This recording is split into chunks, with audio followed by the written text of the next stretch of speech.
G'day, it's a very cold, wet, wintry day here in Dunsborough, and if you hear a bit of background noise, that's probably just the rain on the roof. That's the excuse I'm making anyway. Now, I've been mucking around with 3D LUT Creator a fair bit, and a friend of mine, John, from over east, has sort of given me some little tips on how to use the program, what he's found, and I'm going to explain to you one of those techniques. This one is about creating a grungy multiply of the red channel technique, otherwise known as apply image in Photoshop. I use it all the time.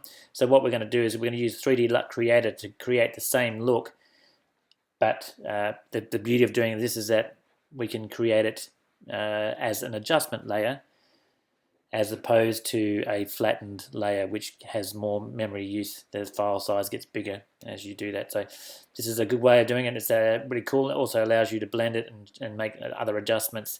So let's get right into it. Here's our image. We open our image up in Photoshop. Now to go to 3D LUT Creator, you can obviously go in and load the program.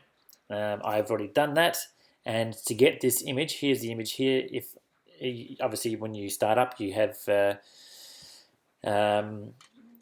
there's no image in there. To load an image, you go Command I or Control I, and basically what that will do is that will load up the image that you've got open in Photoshop. So obviously nothing changed because I had already loaded it. So you can see there's the image there in Photoshop. Here it is in 3D LUT Creator. So what we want to do is, if we're going to create this effect, we go to our Channels tab here, and you can see here we've got 100% red, but then we've got 100% green, 100% blue, so that gives us the RGB, and that gives us our color. If we go in, double click on this text here, we can see now that we can change the values for the green. So all I need to do is I want it to be 100% red, 0 green, 0 blue. So if I just go 100 space 0 space 0, hit return, that changes the greens. Double click on the blue, 100 space 0 space 0, hit return, and there's our 100% red in the blues. So you can see now we've got a black and white image. If we go to our mask, in this tab here, we have different modes. So these are blend modes just like in Photoshop. If we go down to multiply, there's our grungy apply image effect. So this is exactly the same as what we would do in Photoshop using apply image. The beauty of this is that we have the blending here, and it allows us to pull back that effect if we want it to be not so strong. Something like that. There's so much more you can do in 3D LUT Creator, but this tutorial is just about creating that. Now to get this effect back into Photoshop as an adjustment layer, we go Control P on a Mac, and I'm assuming it's Control P on a PC as well. And there it is. So now you can see it comes from 3D LUT Creator. It's an adjustment layer. We can turn that on and off. You can see before and after. We've got our grungy, not so grungy.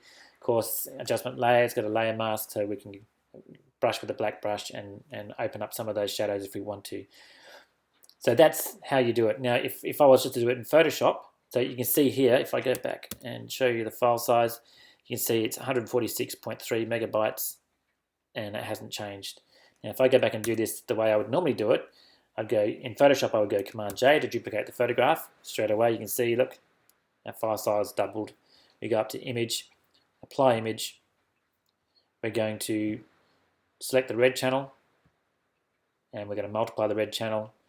And if we wanted to mask that off, we can click Mask, change that channel to red, and click the invert button. And it gives us a slightly less powerful effect, but it still doesn't do it the same as what we can do with 3D LUT. And then we would click OK on that, and you see there's our, but now it's a layer. We can put a layer mask on there. It's not an adjustment layer, so we've got all that extra memory, as you can see down here, that we're using. So I think doing the apply image grungy look, which I do all the time in my images, is better. You're better off doing it in 3D LUT Creator. So I hope you have a bit of fun with that.